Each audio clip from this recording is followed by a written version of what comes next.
Assalamualaikum warahmatullahi wabarakatuh. Bismillahirrahmanirrahim. Pertama-tama marilah kita panjatkan puja dan puji syukur kehadirat Allah yang telah melimpahkan rahmat dan karunia-Nya sehingga adik-adik bisa berkumpul pada kesempatan ini tanpa ada suatu halangan apapun. Sholawat dan salam senantiasa kita haturkan kepada junjungan kita Nabi Agung Muhammad SAW yang kita nantikan syafaatnya baik di dunia maupun di akhirat. Adik-adik yang disayangi oleh Allah, hari ini insya Allah kakak akan bercerita kembali melanjutkan cerita tentang Muhammad Teladanku jilid pertama. Kan kemarin kita bercerita tentang rencana penyerangan Abraha ke Ka'bah dan kemudian apa yang akan dilakukan oleh kakek Rasulullah saat Abraha akan melakukan penyerangan. Jadi adik-adik dengarkan ceritanya baik-baik. Insya Allah cerita kali ini akan lebih seru dari cerita yang sebelumnya. Bismillahirrahmanirrahim. Kita mulai ya adik-adik. Kita lawan mereka. Abdul Muthalib berikan peringatan kepada setiap orang untuk bertempur. Orang-orang Quraisy di Mekah panik. Mereka meminta pendapat kepada Abdul Muthalib untuk bertempur. Abdul Muthalib tahu, sekeras apapun mereka melawan, semuanya akan sia-sia. Pasukan Mekah akan ditaklukkan. Karena itu, Abdul Muthalib menjawab dengan bijak, "Tidak, kita tidak akan mampu." Seorang utusan Abraha telah tiba dan menyampaikan keterangan bahwa Abraha tidak akan memerangi kita. Abraha hanya ingin menghancurkan Ka'bah. Kita akan selamat jika kita tidak menghalanginya. Aku sarankan semua orang pergi mengungsi ke gunung-gunung di sekeliling kota. Abdul Muthalib kemudian mendatangi markas Abraha bersama beberapa orang pemuka Mekah. "Kembalikan unta-unta kami yang dirampas pasukanmu," kata Abdul Muthalib kepada Abraha. "Akan kukembalikan unta-unta itu? Apakah ada hal lain yang engkau minta?" tanya Abraha. "Urungkan niatmu untuk menghancurkan Ka'bah. Jika engkau mau, kami akan berikan sepertiga harta dari daerah Tihama yang subur." Abraha menggeleng. "Tidak, kalau begitu kami serahkan pengamanan Ka'bah kepada Tuhan pemilik Ka'bah," jawab Abdul Muthalib. Kemudian Abdul Muthalib pergi. Adik-adik tersayang, kini kota Mekah kosong melompong. Penduduknya telah mengungsi. Jalan lebar terbuka bagi Abraha untuk menghancurkan Ka'bah yang letaknya sudah di depan mata. Siapakah yang mampu menghalangi kekuatan sebesar itu? Adik-adik, Abraha al-Ashram bukanlah penduduk asli Yaman. Ia datang dari negeri Habasyah di Afrika untuk menduduki Yaman. 70.000 pasukan Habasyah yang dipimpin Aryad berhasil mengalahkan Yaman. Namun Aryad kemudian dibunuh oleh Abraha. Sejak itulah Abraha memerintah di negara Yaman. Adik-adik, Allah lah yang melindungi rumah sucinya. Ketika pasukan Abraha bergerak mendekat, gajah Abraha pun tiba-tiba berhenti. Sekeras apapun Abraha memukulinya, gajah itu tetap duduk tenang. Bahkan akhirnya berusaha berjalan kembali ke arah Yaman. "Maju, maju! Apa yang terjadi padamu?" bentak Abraha pada tunggangannya. "Dalam berbagai medan pertempuran, belum pernah kamu mengecewakan aku seperti ini. Kamu bahkan tampak ketakutan. Ada apa sebenarnya?" "Paduka, ada yang datang dari arah laut," teriak seorang prajurit sambil menunjuk-nunjuk panik. Saat itulah dari arah laut Allah mengirimkan kawanan burung yang kepakan sayapnya menutupi sinar matahari seperti iringan awan mendung yang bergerak cepat. Burung-burung itu menjatuhkan batu-batu menyala ke arah pasukan gajah. Dengan panik, setiap orang berusaha menyelamatkan diri, tetapi sia-sia. Semua orang mati kecuali Abraha yang berhasil kembali ke Yaman. Peristiwa penyerbuan tentara bergajah ini sangat luar biasa. Maka tahun ini diberi nama Amul Fil yang artinya adalah tahun gajah. Peristiwa ini Allah abadikan juga dalam surat Al-Fil. Tidakkah engkau Muhammad memperhatikan bagaimana Tuhanmu telah bertindak terhadap pasukan bergajah? Bukankah Dia telah menjadikan tipu daya mereka itu sia-sia?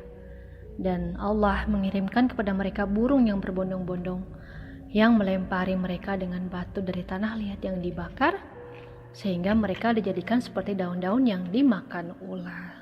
Masya Allah, adik-adik, ceritanya seru ya. Jadi Abraha itu terkalahkan oleh burung-burung ababil yang dikirimkan oleh Allah. Nah, adik-adik, pada peristiwa penyerbuan tahun gajah itu kembali lagi ya. Jadi adik-adik, kita kembali lagi pada kisah Abdullah bin Abu Muthalib yang tidak jadi disembelih karena telah ditebus ayahnya dengan 100 ekor unta. Abdullah adalah pemuda yang berwajah tampan. Adik-adik masih ingat nggak Abdullah itu siapa? Abdullah itu adalah ayahnya Rasulullah SAW. Kegagahan parasnya bahkan menarik perhatian gadis-gadis Mekah. Apalagi mereka tahu bahwa nyawa Abdullah telah ditebus dengan 100 ekor unta. Suatu jumlah luar biasa yang tidak pernah dialami seorang pun sebelumnya. Walaupun banyak gadis yang berusaha menggodanya, kesopanan Abdullah tetap terjaga. Adik-adik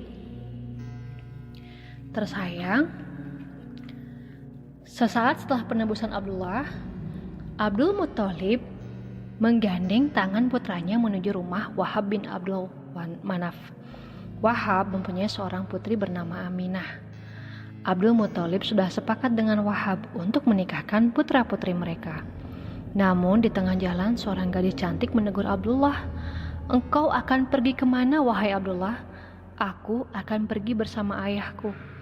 Tanpa mempedulikan Abdul Muthalib, gadis itu berkata, "Kulihat engkau memang dituntun ayahmu, tak ubahnya seekor unta yang akan disembelih. Demi engkau, aku akan menerimamu jika engkau mau menikahi diriku sekarang juga." Abdullah terperangah. Dia menatap gadis itu dengan gugup. Siapakah gadis ini, pikir Abdullah. Dilihat dari pakaiannya dipenuhi perhiasan mahal, ia pasti seorang gadis bangsawan. Matanya yang hitam memancarkan sinar yang teduh seperti yang biasa dimiliki gadis-gadis berperangai lemah lembut dan penuh kasih sayang. Apa yang harus kukatakan kepadanya? Ketika Abdullah menoleh kepada ayahnya, dilihatnya Abdul Muthalib memberi isyarat agar Abdullah terus melangkah dan tidak menggubris sang gadis. "Aku bersama ayahku, aku tak kuasa menolak kehendaknya dan berpisah dengannya."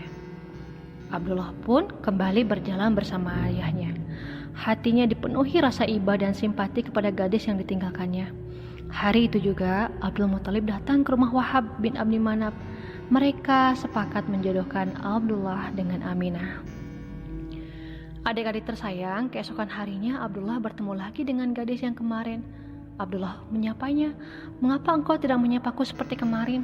Gadis itu menjawab dengan ketus, "Sinar berseri-seri yang kemarin kulihat pada wajahmu sudah tidak ada lagi. Karena itu sekarang aku sudah tidak membutuhkanmu." Jadi adik-adik, sinar berseri-seri yang dilihat sang gadis pada wajah Abdullah menurut sebagian ahli sejarah adalah sinar kenabian yang akan diturunkan Abdullah kepada putranya. Ketika Abdullah dijodohkan dengan Aminah, gadis itu tidak dapat lagi berharap akan memiliki putra yang kelak akan menjadi seorang nabi. Jadi adik-adik, pernikahan Abdullah dengan Aminah ini Allah sudah menentukan jodoh yang paling tepat ya, bahwa Abdullah ini akan menikah dengan Aminah binti Wahab.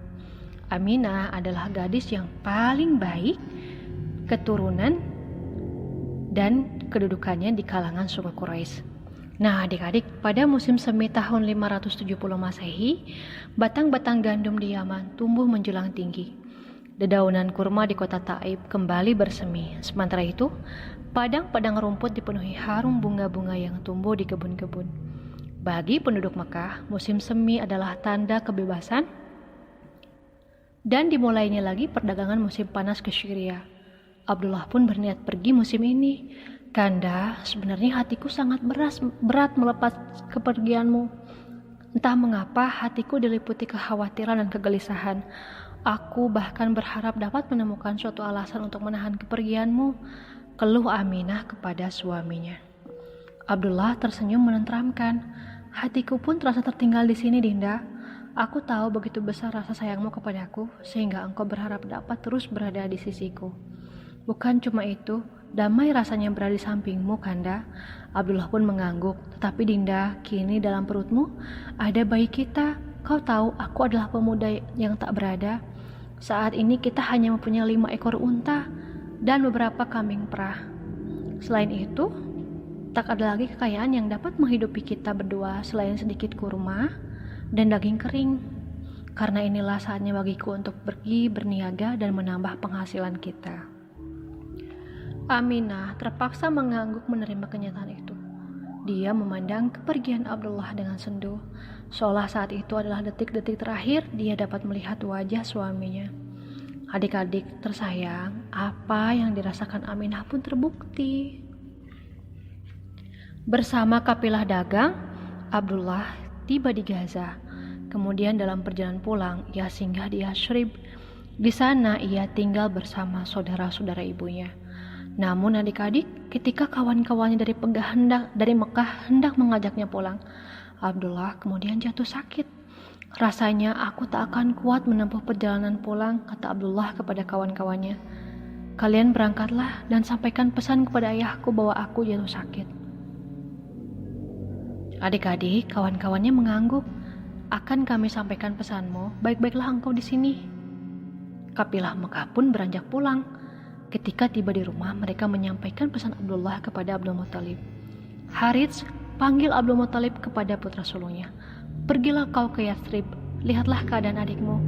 Jika sudah sembuh, jemputlah ia pulang. Harits pun segera berangkat.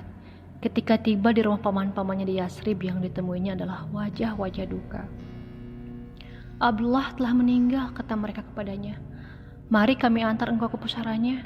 Harits pun menyampaikan berita sedih itu ke kota Mekah. Melelehlah air mata di pipi Abdul Muthalib. Namun kesedihan yang paling berat dirasakan oleh Aminah. Apalagi saat itu ia tengah menantikan kelahiran bayinya.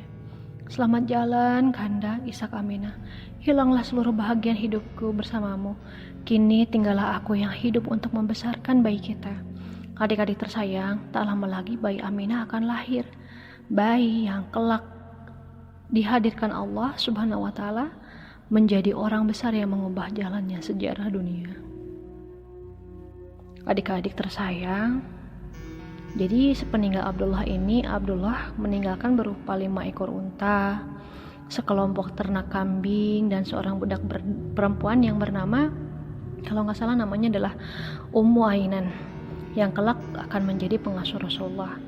Nama aslinya adalah Barokah, dan ia berasal dari Habasyah. Nah, adik-adik tersayang, jadi ayahnya Rasulullah itu, Abdullah, meninggal ketika sedang melakukan perjalanan.